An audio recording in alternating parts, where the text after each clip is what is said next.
passa, e quando a gente entra e portão para dentro, os amigos espirituais, os médicos espirituais já estão nos pacificando, fazendo esse raio-x. Pode crer, e é verdade, né? Faz esse raio-x da necessidade de cada um quando entra. E o ambiente é preparado muito antes da gente pensar em estar aqui, pela espiritualidade maior. Então, a gente vai fazer a nossa oração, pensando naqueles que não puderem estar aqui também, envolver a nossa expositora e dizer assim: Pai, Criador Deus,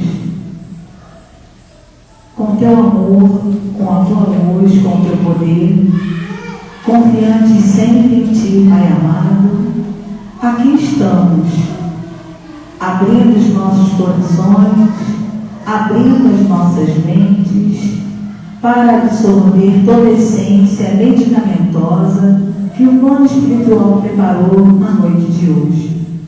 Obrigada, queridos amigos espirituais desta casa de caridade, que possam esses irmãos queridos envolver e abraçar a nossa irmã Gisele Guimarães, que nos trará o primeiro remédio da noite de hoje. E que neste instante possamos envolver os nossos irmãos que aqui não puderam estar, aqueles que nos acompanham durante a live, também possam se sentir pacificados durante toda a palavra da noite de hoje.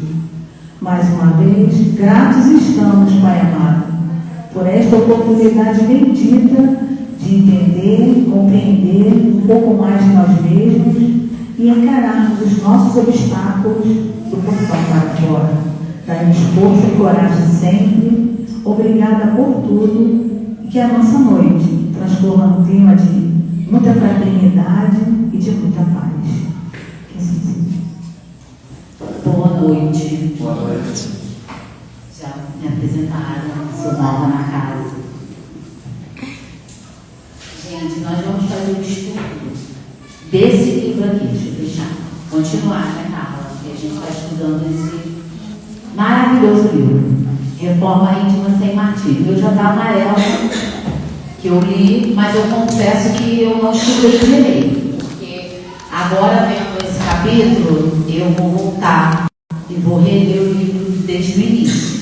Porque quando a gente lê da primeira vez, você tem uma visão. Quando você passa a ler a segunda vez, fala, cara, eu não lembrava disso. Eu não tinha visto isso. E eu falei para Carla, são tantas coisas que eu vou me ater ao capítulo 21 desse livro, Depressões Reeducativas. Tá? Então, algumas coisas eu vou ler os trechos para a gente poder estar estudando sobre esse assunto, que eu acho que é extremamente importante. Lá em 1864, quando o Evangelho foi publicado, o espírito François de Geneve, ele já havia lançado uma pergunta no Evangelho segundo o Espiritismo, no capítulo 5, item 25, que vai ser uma questão para casa.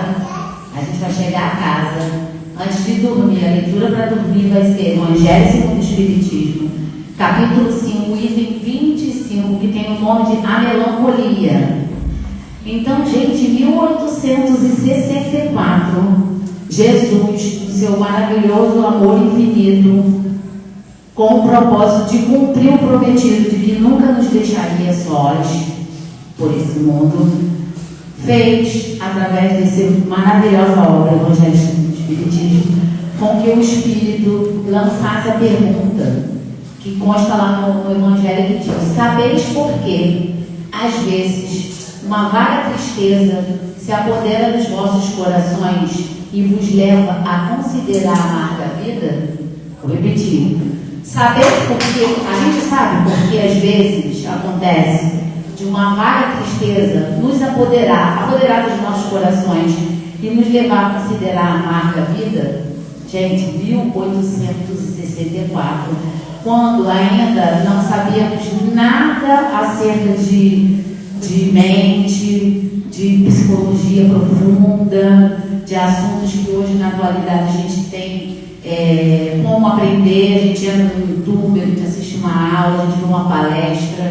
Então hoje esse recurso ele é muito aberto, mas naquela época esses avanços da ciência eles ainda não tinham chegaram, né?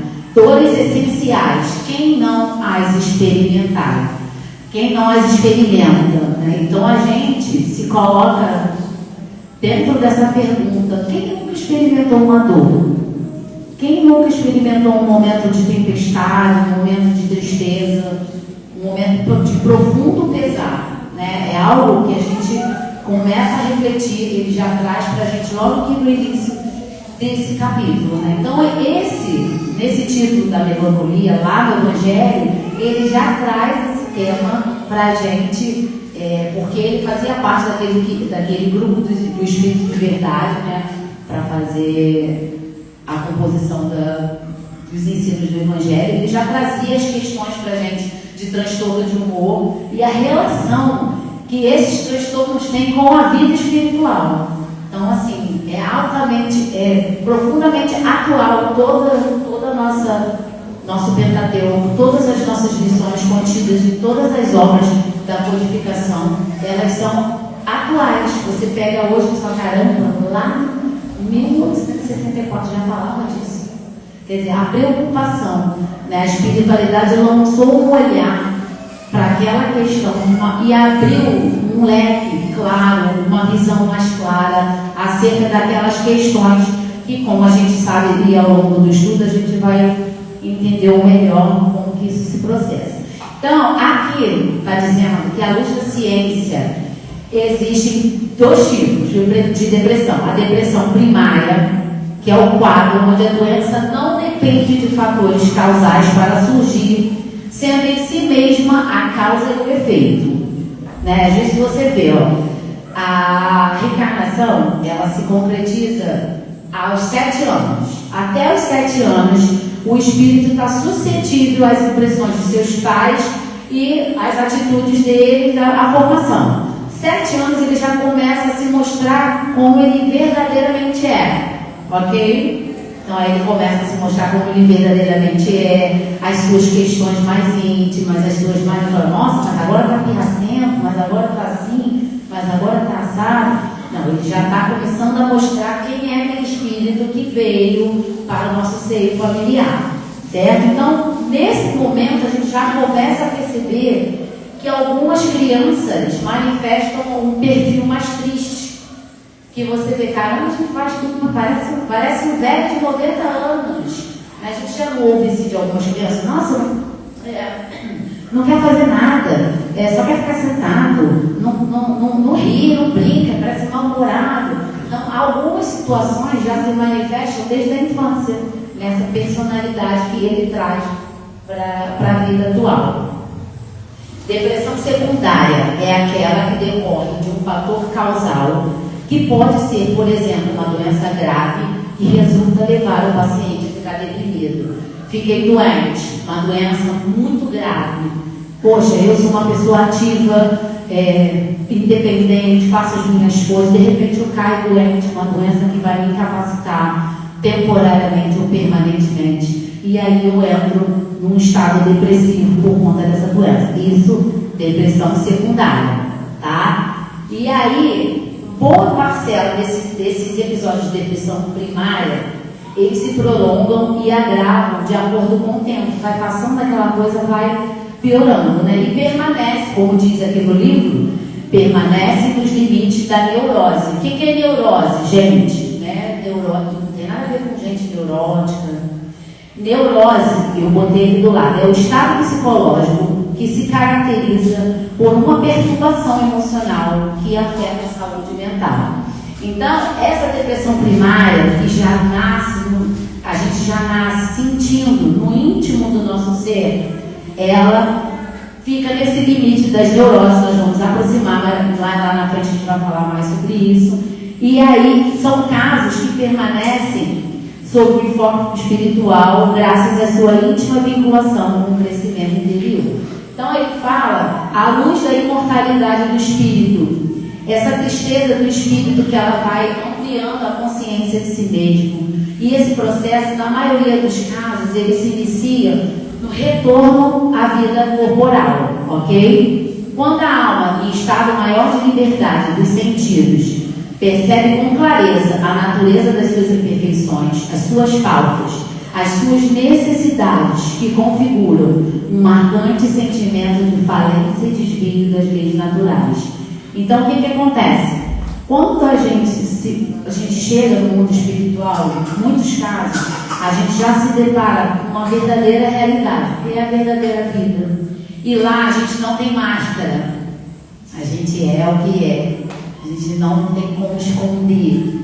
E nesse momento já, uma grande parte dos espíritos já cai numa tristeza, numa melancolia, porque perceberam que aquela vida foi uma vida de erros, de tropeços, que poderia ter sido diferente. Então, a partir dali, eles já começam nesse processo de depressão primária, né? E aí eles vão sendo amparados. Muitos conseguem, com o amparo da espiritualidade, começar o tratamento já logo ali, naqueles primeiros momentos, através de socorro espiritual, né? Através da medicina espiritual, que aqui é quase igual, aqui é a cópia de lá. Então, nesse processo, muitos conseguem passar por isso, né, de uma maneira mais tranquila, não que eles consigam ainda vencer totalmente, para que eles possam, então, sentirem-se mais encorajados para a próxima oportunidade. Outros não conseguem encontrar esse caminho e o sofrimento é tanto que eles permanecem ali numa condição mais obscura por muito mais tempo. Então, a gente percebe que essas situações não são coisas que hoje em dia a gente fala, cara, isso é bobeira, está sofrendo por causa disso, isso é uma bobeira. A gente, enquanto espírita, a gente começa a perceber e respeitar os sentimentos de cada um. Cada um está vivendo o seu estágio evolutivo. De repente, que para mim ainda é uma coisa que, poxa, eu passaria boa, para o outro não, para o outro é um sofrimento atroz, para o outro é uma necessidade tripla de ter que fazer várias coisas para poder tentar mudar aquilo, né? Então, a gente percebe que nós somos responsáveis por tudo que sentimos, por tudo que pensamos, por tudo que fazemos, e que nada fica obscuro, né? Nada fica obscuro às leis de Deus. E aí, o que eu achei muito bacana nessa frase, que eles colocam assim: a partir da visão ampliada, são estabelecidos registros profundos de inferioridade e de desvalor pessoal. Ou seja, eu começo a me sentir a pior das pessoas. Poxa, por que eu fiz isso? Poxa, por que eu não consegui fazer isso? Nossa, aí eu começo a me sentir desvalorizada e eu começo a trabalhar questões nessa arte de ficar me culpando, eu começo a desenvolver questões mais dolorosas em relação ao auto-perdão. E ele diz aqui: quando a gente dispõe de créditos mínimos para suportar esse espelho, o processo de correção, ele já começa ali, como eu já disse para vocês. Então, quando eu consigo ver, caramba, não deu certo, fiz isso, fiz aquilo, estou ali no profundo pesar, mas eu sei que eu preciso fazer algo para que eu possa reverter a situação, para que eu possa melhorar, eu já vou receber esse corretivo ali na vida extrafísica, né? E ele bota aqui, ó, tratamentos similares aos hospitais terrestres, até que haja um apaziguamento mental que me permita o retorno ao corpo. Então eu vou ficar nesse tratamento até que eu consiga reorganizar o meu pensamento, a minha mente, o meu sentimento, para que eu possa retornar ao corpo, ok? E nessa ótica, a depressão é um doloroso estado de desilusão que acomete o ser em busca da sua recuperação perante a própria consciência da vida. Então, o que está dizendo aqui? Que soa para a alma um instante de reparação, né? Após eu esbanjar a herança do pai, é como se fosse o filho pródigo, né? Quem não lembra da parábola do filho pródigo pode estar revisitando esse conteúdo, que é muito bom. Então, o filho pródigo, ele sai, ele gasta a herança do pai, e aí ele vê que ele fez um monte de besteira, e aí o que ele faz? Ele volta para a casa do pai. E o pai bondoso, que representando como um homem comum, mas na verdade, fazendo a leitura da parábola, seria Deus recebendo, né, o seu filho de volta. Ele não quer nem saber que ele está maltrapilho, que ele está sujo, e que ele vai e cai no colo do pai, pede perdão, e nesse colo paternal ele vai encontrar descanso e segurança. Então é como se a gente fizesse isso, né? É uma reparação e a gente precisou voltar para o colo do pai e de perdão e pedir uma nova chance para que a gente possa refazer esse caminho. E nesse caminho a gente vai trilhando, não é de hoje. Então nós hoje nos colocamos na situação de espíritos em evolução. Não tem ninguém melhor nem pior, nós somos espíritos em evolução. A doutrina espírita, eu sou encantada pela doutrina espírita por isso, porque não tem pessoas melhores, piores, quem está aqui é melhor de quem está assistindo, quem está no passe é melhor. Não existe isso, somos todos irmãos, todo mundo vencendo as suas dificuldades, vencendo as suas dores e tentando trabalhar da melhor maneira possível para se melhorar. E aí a gente já entendeu que a maioria desses processos depressivos não começaram aqui, né? Eles já vêm de um trabalho, de uma longa data, ok? E aqui diz, são o resultado do mais torturante da longa trajetória do egoísmo, pois o núcleo desse transtorno se chama desapontamento ou contrariedade. Aí ele diz, a incapacidade de viver e conviver com a frustração de não poder ser como se quer e ter que aceitar a vida como ela é e não como gostaria que ela fosse. Vou repetir. O núcleo desse transtorno chama-se desapontamento, contrariedade. É a incapacidade de viver e conviver com a frustração de não poder ser como se quer e ter de aceitar a vida como ela é e não como se gostaria que fosse. Hoje a gente tem um agravante, porque nós hoje estamos conectados. Então automaticamente a gente está a par de tudo que acontece na rede social, Instagram, aquela mentirada do Instagram, né? Que só tem famílias perfeitas, pessoas perfeitas, pessoas bonitas, só a apresentação, né? Quando fecha o palco ninguém mostra, mas está lá.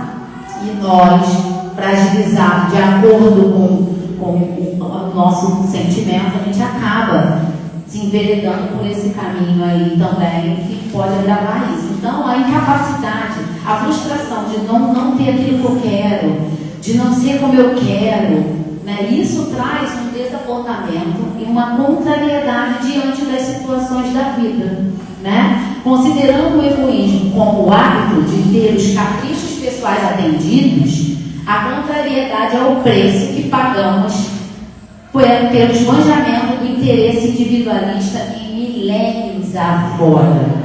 Então, eu estou na casa espírita há 3 anos e aí eu fico incomodada porque eu ainda não consegui mudar tudo que eu queria mudar. Caramba, é milênios afora. Essa questão, ela não é de hoje, ela é de milênios afora. Né? Mas, igualmente, é o sentimento que nos fará refletir na necessidade da mudança em busca de uma postura ajustada. Né? Eu estou contrariada pela situação, aquilo está me fazendo mal, não era aquilo que eu queria, eu não queria que fosse assim, eu queria que fosse do meu jeito, e aí eu faço igual uma criança mimada, porque o Divaldo uma vez falou que a gente era adulto, a gente vivia na infância espiritual, e não está errado, porque qualquer contrariedade, qualquer coisa que saia do nosso pensamento, da nossa programação, a gente fala, cara, não era isso que eu queria, aí fica emburrado, aí quer fazer diferente, aí teima, aí dá errado de novo, teima de novo, tá vendo que tá dando errado, tá teimando. Mas aí é uma opção, é uma escolha, né? Em cada escolha da gente vai ter essas consequências, né? Então, quando não sai como esperado, a gente começa a dizer assim, minha vida nada deu certo, tudo que eu fiz deu errado, eu tentei tal coisa, deu errado. Eu fiz isso aqui, deu errado. Eu casei, deu errado. Eu fiz isso, deu errado. Tudo que a gente começa a fazer, a gente começa a analisar desse modo, achando que tudo deu errado. Né? E isso não passa de uma interpretação nossa. Quando, na verdade, esse não deu certo, quer dizer que isso não saiu da maneira que o nosso egoísmo queria. Ele não saiu, porque o nosso planejamento reencarnatório qual já foi feita. As condições para estarmos aqui, nós combinamos lá na espiritualidade. E, inclusive, nós combinamos estar aqui hoje, nesse mundo conturbado, com guerras, com briga política, né? Todo mundo percebe que está pesado, é um clima pesado, né? A gente acorda, a gente percebe isso de alguma forma. É um cansaço maior, é um esgotamento. Caramba, eu não fiz nada hoje, estou super cansado. Isso acontece, né? Ou é só comigo? Acontece, né? Então, aí isso, a gente também combinou de estar aqui, né? O desapontamento, então, segundo a Hermance, é altamente educativo para a alma. Ao optar pela tristeza e revolta, prefere enxergar o futuro diverso daquele que planejou, no qual a grande meta da felicidade pode e deve estar incluída. Então, eu não lembro o que eu planejei lá no passado. E aí eu trago isso para cá, de acordo com as situações do mundo. Gente, minha amiga, de acordo com as situações que nos apresentam o mundo de hoje, que a gente pediu, né, as condições necessárias e perfeitas para o nosso progresso espiritual, e a gente começa a se desapontar pelas coisas, né, pelos acontecimentos, por coisas pessoais, né, quando na verdade isso já passa a ser uma parte educativa. Então nós vamos pensar agora, a primeira reflexão, que o desapontamento com as nossas questões faz parte da nossa evolução. É um bônus, tá? É como se fosse uma lanterna. É educativo. Então é como assim, desse uma luz assim, ó, opa, estou desapontado com isso. Gente, a autora não quer dizer que a gente tem que aceitar tudo de mão beijada e acabou, não, tá? Não é isso. Mas ela diz que nós, diante do enfrentamento da vida, a gente precisa ter coragem e força para tentar transportar aquelas dificuldades, transformá-las em uma coisa melhor, ok? E aí diz aqui, ó, o renascimento corporal é programado para que a criatura encontre as ocorrências da existência, os ingredientes necessários para a sua transformação. E aí essa insatisfação crônica da vida, ela funciona como uma expulsão de culpa, ou consciente ou inconscientemente. E a gente começa a ficar com essa insatisfação. O café não tá bom, o sofá que eu comprei não era esse, o carro não era esse, ele é outro, né? De repente o alimento que eu comi não era esse que eu queria comer, era outro. Então tudo é motivo para a gente, né, ter essa postura de insatisfação. E ela diz que isso faz parte de um expurgo psíquico em doses suportáveis. Ou seja, está dentro desse quadro, né, e nós, como escolhemos estar aqui, a gente precisa estar vivenciando esses mecanismos que ainda são desconhecidos da ciência humana, né, muitos deles, como um expurgo psíquico em doses suportáveis. E aí, os sintomas desses aqui são muito conhecidos. Vamos ver se alguém conhece alguns, tá? Insônia. Tem alguém? Insônia. Tristeza persistente. Ideias de autoextermínio, suicídio, né? Um vazio existencial e por aí vai. Né? Esse vazio existencial, eu trabalho com adolescentes, eu vivencio muito isso. Eles não sabem dizer vazio existencial, mas a fala deles já está totalmente banhada a respeito desse sentimento, um vazio existencial. Porque quando a gente percebe o adolescente, a gente fala do adolescente como ele no futuro. O adolescente, ele não é enxergado no presente, né? Hoje, como é que ele está hoje, é sempre assim. Tu estudou a matéria, vai cair nem quer dizer, futuro. Você, olha, tem que fazer isso para tu arrumar um trabalho, para você trabalhar, para você ser alguém. E agora? Então ninguém, se vocês podem observar, fala com o adolescente, com ele no presente, é sempre o adolescente do futuro.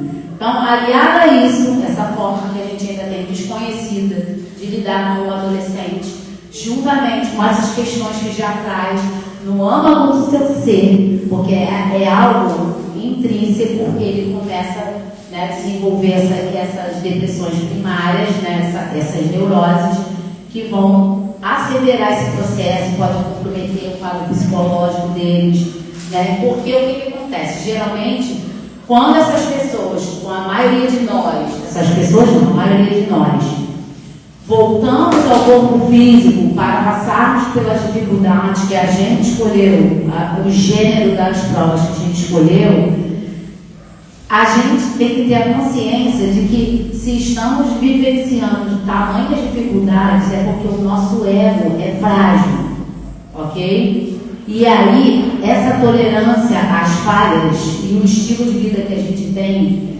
traz essa dolorosa capacidade da gente aceitar o que realmente é, né? Então, isso vai complicando a nossa vida. E isso eu digo também, e aqui também está escrito, a questão de se amar mesmo.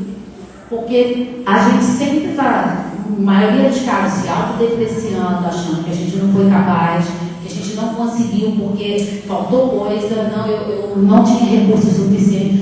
Nunca é olhar para si mesmo e dizer, tá tudo bem, eu não consegui tudo, mas eu gostaria de ter conseguido, mas não consegui. Mas a gente ainda está caminhando para ter esse tipo de pensamento, né? Aí eu coloquei aqui, tudo conspira para que tenha a vida que precisa em vista de suas necessidades de aperfeiçoamento. Não tem nada fora do lugar. O que acontece é que, por conta das nossas fragilidades, a gente acaba gravando as coisas. Dependendo, de repente eu tinha que passar aqui, cair e só torcer o pé. Mas eu fiz tanta besteira, já me atropelei tanto. Me achei tanto Deus, que eu sou Deus para resolver tudo, sem verdadeiramente colocar minha vida nas mãos dele, que acaba que eu quebro o pé. Mas era para eu ter quebrado o pé? Não, era só para ter torcido. Mas eu sou tão teimosa que eu prefiro fazer as coisas do meu jeito. Eu acho que dá mais jeito, né? Então essa rebeldia que a gente faz, ela é uma forma que a gente tem de reagir aos convites renovadores, porque a vida está sempre botando a gente de volta no lugar, né? A gente que fala que não é isso.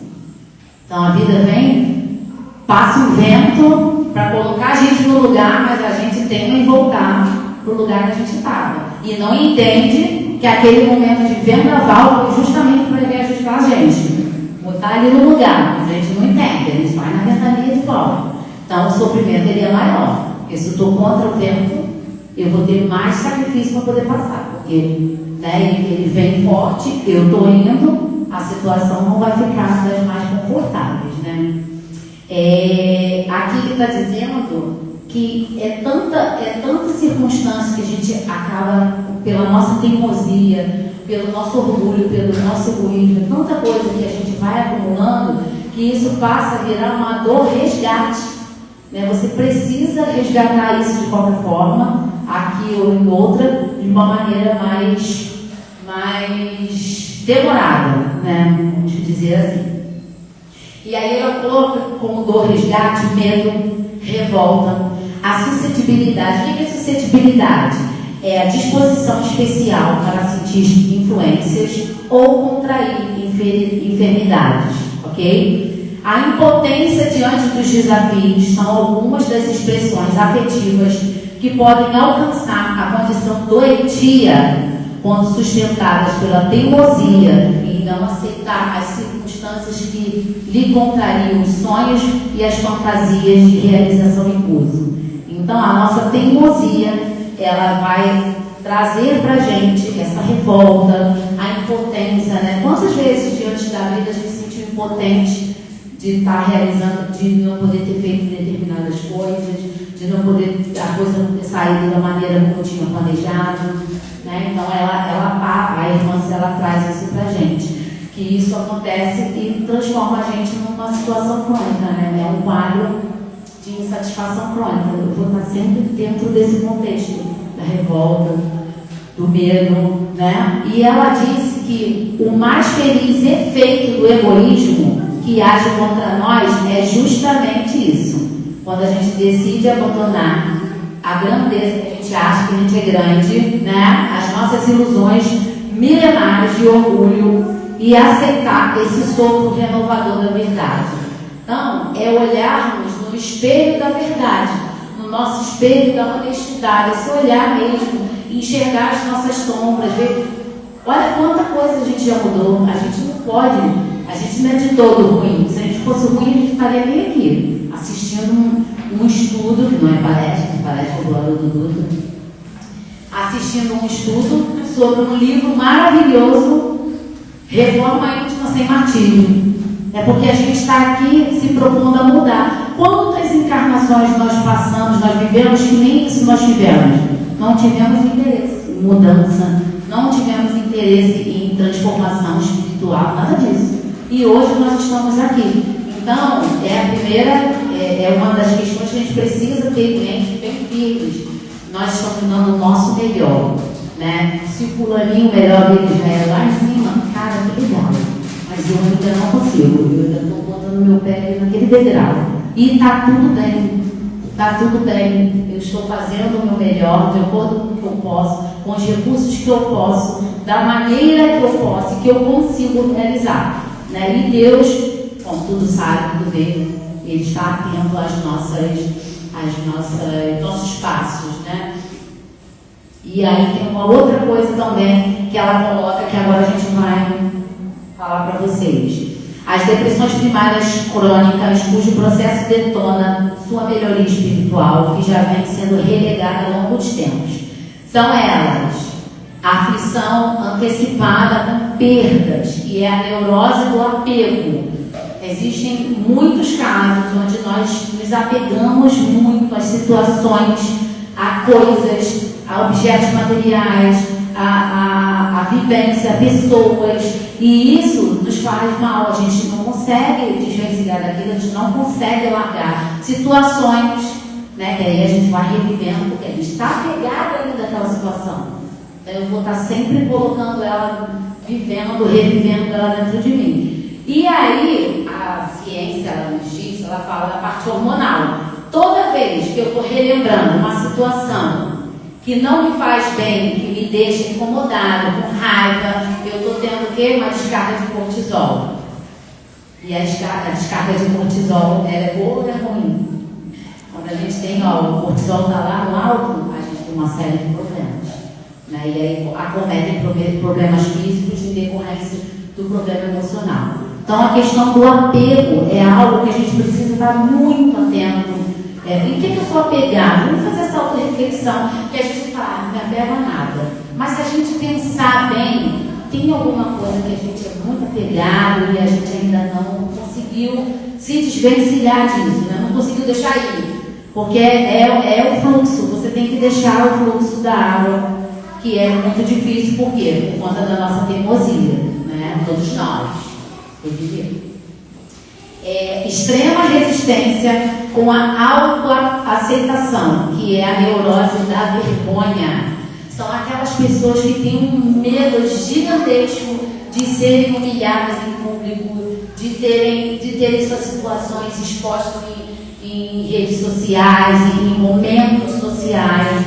Né? Isso afeta profundamente a autoestima daquela pessoa que se sente assim. Né? E uma vez que afetando a minha autoestima, eu não vou estar bem, eu não vou conseguir ter recursos mentais favoráveis para poder conseguir sair daquela situação sozinho. Então eu tenho que buscar um recurso, ajudar, pedir ajuda, um amigo confiável, a casa espírita, né? Um terapeuta, para a gente estar sempre nos ajudando em relação a isso.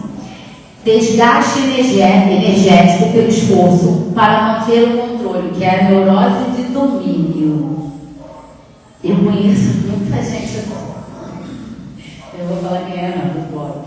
Eu conheço muita gente assim. Então, são as pessoas que querem controlar tudo, tá? Tudo, se sai do controle, não tá bom. Então, são pessoas que fazem, organizam as coisas, e quando aquilo não dá certo, ela dá um jeito para que aquilo saia do jeito que ela quer, e eu tenho que dominar como é que vai ser, como é que ele vai se comportar, como é que vai acontecer, como é que vai ser assim. E isso é aprisionador. Isso é aprisionador, né? Porque ele busca sempre o domínio sobre o outro, sobre as circunstâncias. Então, tem que fazer o que eu quero, dessa forma assim que é assim que eu quero, vai guardar quem quer, esse jeito aqui que eu quero, guarde. Então, essa neurose de domínio também a gente precisa estar muito atento. Esse capítulo ele é muito importante, porque ele abre o nosso olhar para essas questões, para que a gente possa agora ficar mais esperto, porque a gente está há milênios de anos fazendo errado, né? Então agora, com essa lição, a gente pode estar revisitando esse conteúdo e estar mesmo um trabalho de formiguinha, porque não é de uma hora para outra que eu vou, nossa, aprendi tudo, o Gisele falou, agora eu vou sair daqui e vou cumprir. Não, eu vou ter que estar olhando isso sempre, para eu estar sempre relembrando, porque o aprendizado ele é assim, você tem que fazer. Existe uma pesquisa que diz, se você estudou aquele conteúdo na segunda-feira e você não reviu esse conteúdo na quarta, quando chegar no domingo você já não sabe mais nada do que você estudou na segunda. Por quê? Não revisitou, você não foi lá, não buscou olhar novamente, estudar de novo, então você vai esquecer. Então, por isso a importância da gente estar sempre estudando. Formas sutis de autopunição, né? A neurose da culpa, a pessoa que se sente culpada por tudo, qualquer circunstância, né? Eu costumo brincar que falo assim, nasce uma mãe, nasce a culpa. Porque a gente se culpa de tudo, né? E na terapia você vai ver que é um processo natural, não existe um manual de filho, não existe um manual de mãe, a gente vai fazendo, achando que vai dar certo, fazendo o melhor, e aí erra e a gente se culpa. Poxa, podia ter sido diferente, aconteceu isso porque eu fiz isso. E não é um processo natural da vida que a gente precisa encarar de frente e observar o que fez de errado para tentar refazer esse caminho. Nítida sensação de que o esforço de melhora é infrutífero, neurose de ansiedade. Então, hoje o que a gente vê nos consultórios, nas terapias, são pessoas com quadro grave de ansiedade, que infelizmente para muitas pessoas é frescura, né? Porque assim, é algo que é oculto. Então não é um braço que você quebra, que você chega lá na escola, no trabalho, onde você estiver, e a pessoa fala, nossa, cara, você quebrou o braço, que deve ter doído. Não, é oculto. Então a pessoa pode falar, poxa, também, né, não teve força de vontade. Frescura é isso, gente. Em pleno século XXI, isso é bobeira. Você vai ler o livro, vai sair, e não é assim. A gente que tem conhecimento milenar da coisa, a gente está entendendo que não é aquilo ali agora, né? Algo já vem acontecendo há muitos anos atrás, há milhões de anos atrás, e agora a questão está ficando mais agravada, né? Então esse sentimento de preocupação, de inquietação, essa questão do futuro, sempre pensar no futuro, porque é o excesso de futuro, né? A ansiedade é o excesso de futuro, a depressão é o excesso de passado. Então a gente precisa estar com um olhar muito atento para essas questões. Surgimento imprevisto e sem razão de preocupações inúteis, neurose de martírio. A pessoa nem aconteceu o negócio, a pessoa já está nervosa, ela não sabe como é que ela vai fazer com aquela situação. Aí você fala, mas meu Deus, nem aconteceu. Ela, mas eu não sei se aconteceu. Aí pronto, já começa a ficar nervosa, passa mal às vezes por algo que nem aconteceu. É uma suposição na nossa cabeça que pode nem vir a acontecer, mas a gente já se antecipa e já sofre por natureza. Então também é algo muito difícil, mas não impossível da gente trabalhar, tá? E eles chamam isso de silenciosa expiação preparadora. Infelizmente, com raras exceções, nossos gostos são canteiros de ilusões, onde semeamos os interesses pessoais em franca indiferença à necessidade do próximo, colhendo frutos amargos que nos devolvem a realidade. Então, a maioria das coisas que a gente quer hoje não fazem parte do nosso planejamento espiritual. Eu queria ser rica, mas eu já entendi que de repente em algum momento eu fui rica e eu estraguei tudo. Então, Deus colocou professora na escola para que eu pudesse, de acordo com aquela realidade ali, tentar me reajustar, porque é mais complicado, né? A gente precisa viver desse jeito. E nós precisamos, segundo a verdade, para a gente aceitar a vida como ela é e compreender essas questões que a gente tem reclamado tanto. Então, a vida, ela é o que é. A gente pode fazer dela o melhor que a gente puder, do jeito que a gente achar melhor fazer, com que ela se torne mais leve. Hoje em dia, as pessoas estão buscando muitos recursos para melhorar, né? Você vê, eu não quero ter razão, eu quero ter paz.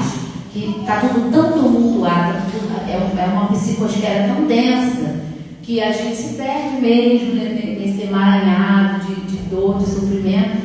E aí começa a buscar, não, eu vou buscar uma atividade, vou ficar na frente da praia, vou beber uma água de coco sozinha, refletindo. Eu vou para uma cafeteria, vou tomar café com os amigos. Então a gente começa a ver alguns recursos para quê? Para sustentar a nossa saúde mental.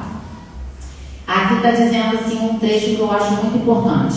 Apesar do quadro expiatório, as depressões reeducativas, quando vencidas, trazem como prêmio um extraordinário domínio de si mesmo, sem que isso signifique querer viver a vida do seu gosto. Também um largo autoconhecimento. Passada a prova, fica o aprendizado. Então a gente vai aprender, lá na frente a gente vai rir, né? Caramba, que bom sofrer por causa disso? Né? Então a gente vê, eu tenho relatos de pessoas que se separaram e que tiveram grandes sofrimentos. E aí passaram-se alguns anos, né? No início a pessoa chorava muito, sentia muita falta. Depois a pessoa fala, gente, que bênção, a gente não entende, eu chorei tanto por uma coisa que hoje eu vejo que foi um presente de Deus na minha vida. De repente, se eu tivesse naquele relacionamento, eu não teria feito isso, eu não teria feito faculdade, eu não teria tirado a minha habilitação, não teria feito tanta coisa. Então acaba que você começa a ter o quê? O aprendizado, né? Então é esse o objetivo da gente, da nossa vida aqui na Terra. A maior aspiração da alma é o quê? Se libertar das ilusões. Então a gente precisa fazer esse trabalho de olhar mesmo no espelho. A gente se olhar lá e ver as coisas feias que a gente faz e falar, sou eu mesmo. Ainda não deu não, mas eu vou conseguir. Eu já tenho isso assim de bom. Porque quando a gente faz a autoanálise, a gente só vê o quê? Os defeitos. As qualidades ninguém acha. Então, vamos parar para pensar as qualidades? Quando a gente faz esse trabalho, fala assim, olha, agora você vai escrever 5 qualidades e 5 defeitos. Defeito na hora, se bobear, a gente escreve uns 10. Mas qualidade, a pessoa fica ali, ó. Vamos fazer esse exercício. Nós temos muitas qualidades. Nós temos muitas qualidades. A gente precisa fazer esse exercício. Isso não é arrogância. Isso não é prepotência. Isso é valorização pessoal. Você reconhecer que você tem isso. Você tem um espírito de equipe, que você consegue ajudar o próximo. Isso não é soberba, não é nada disso. A forma como você está se enxergando é a autovalorização. Fica ruim quando eu uso isso contra alguém. Agora, eu me reconhecer e falar, nossa, eu sou muito boa nisso. Aí a pessoa fala, presença, quer aparecer. Não, de repente a pessoa está falando que é boa porque ela conseguiu ver que ela consegue fazer aquilo bem. Está tudo bem. Todo mundo tem muita habilidade, todo mundo tem muita capacidade de realização. Tá? E aí ele fala que quando a gente consegue vencer isso, lá no plano espiritual a gente consegue gozar dessa vida plena ao lado das pessoas das companhias eleitas, né, que eles dizem. E para finalizar, eu trouxe dois versículos, um de Filipenses e o outro de Efésios, que é a prova viva do amor de Deus o tempo todo por nós, de Jesus. Porque quando estiveram na terra o tempo todo, Jesus quis dizer o quê? Eu estou contigo, não desanime, eu estou contigo. E a gente às vezes parece que não escuta, né? Então, ó, Efésios 6,13. Por isso, vistam toda a armadura de Deus, para que possam resistir o dia mau e permanecer inabaláveis depois de terem feito tudo. Eu estou com a minha consciência tranquila, eu tive um dia bom, eu fiz tudo o que eu podia fazer, dentro da minha rotina, eu dei o meu melhor naquela rotina. Então, eu vou continuar com essa armadura, que é o que? Deus comigo, os ensinamentos de Deus, o pensamento de Deus, que isso permanece inabalável depois tudo que a gente fez durante o dia.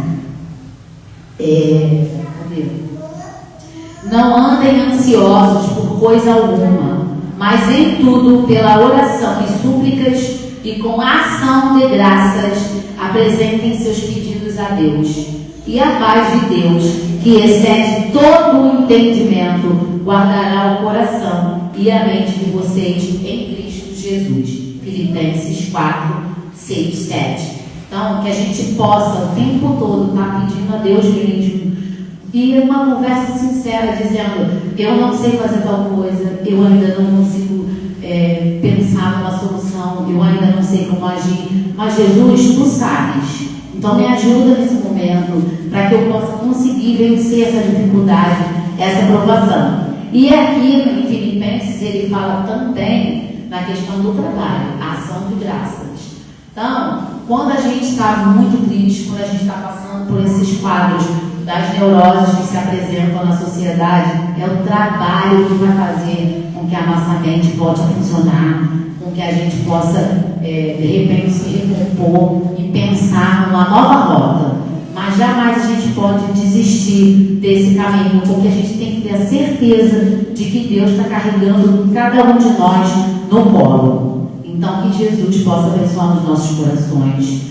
Tarefa de casa, Evangelho segundo o Espiritismo, capítulo 5, item 25, a melancolia, para estudar, né? Porque é uma coisa antiga, 1864 já falava disso. Então, quer mais prova do amor de Jesus, do amor de Deus por todos nós aqui? Eu nem sabia se eu ia vir para o Brasil em 1864, sabia nem onde eu estava, quem eu era, se eu ia conhecer o Espiritismo, mas até lá Jesus disse: não vamos escrever, porque todos eles serão beneficiados. E aqui estamos nós, tendo a oportunidade de estar recebendo todo esse carinho da espiritualidade, um amparo absurdo. Quem é médium vidente consegue perceber nitidamente o grande apoio que a gente tem o tempo inteiro. E a gente não pode esquecer do nosso anjo guardião, tá? Que é um amigo nosso que escolheu estar conosco nessa viagem aqui, ó, desse mundo de provas e expiações. Então vamos pedir ajuda para ele, que ele está aqui também nos ajudando, porque assim como nós, ele também quer a nossa vitória, tá bom? Que eu possa ter passado o capítulo e Jesus nos abençoe. A gente agradece a Gisele pelo preparo, pelo carinho, pelas palavras. Ela trouxe assim fielmente as palavras de irmã, se nos envolveu, nos abraçou e abraçou também as nossas companhias espirituais. Eu acho que a gente está preparado para sair do portão para fora. Eu até dentro de casa. Que Deus te abençoe, amiga querida, abençoe seu lar, te fortaleça sempre para não desistir da tarefa. É sua, já era. Sebastião Paulo, dar continuidade. E a Gisele pontuou muito bem isso. Darmos continuidade do portão para fora. Procurando leitura, procurando o Evangelho, né? Tá difícil, troca, tá difícil para encarar as situações e obstáculos, tem ajuda na casa espírita, não se acanhe, procure a gente na recepção. Eu não consigo ajudar, mas eu vou procurar um amigo que possa te fortalecer e te ajudar também. E a Gisele colocou isso muito bem claro, e a gente agradece mais uma vez a Gisele, e falamos também da importância do Evangelho no culto no lar. Também é uma prática muito importante. Se você gostou agora de falar, né? Está sozinho? Vai no cantinho, escolhe o seu horário, escolhe o cantinho, se reconecta com um pai maior, uma leitura breve de 15 minutos, uma vez por semana, coloca sua água para magnetizar na sua casa, naquele momento que você pode. Isso também é muito importante. O passe e a água magnetizada também são parte desse grande tratamento de toda semana.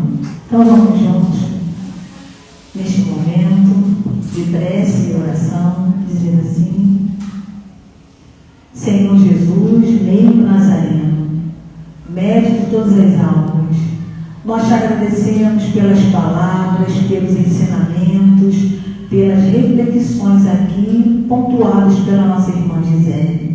Que possam essas reflexões, Senhor Jesus, calar bem fundo em nossos corações e nossas mentes. Que Que possamos sair daqui bem melhor do que entramos.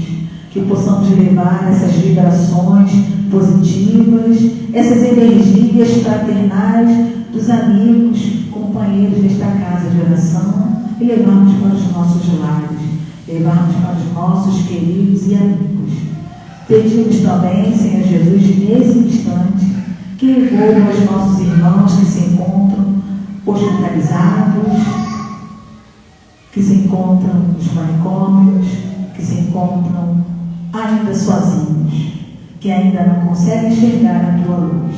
Envolva estes e que possamos passarmos para a segunda parte, que é o passe, confiantes nos médicos do espaço. Obrigada, Senhor Jesus, por esta oportunidade bendita de estar na casa de oração.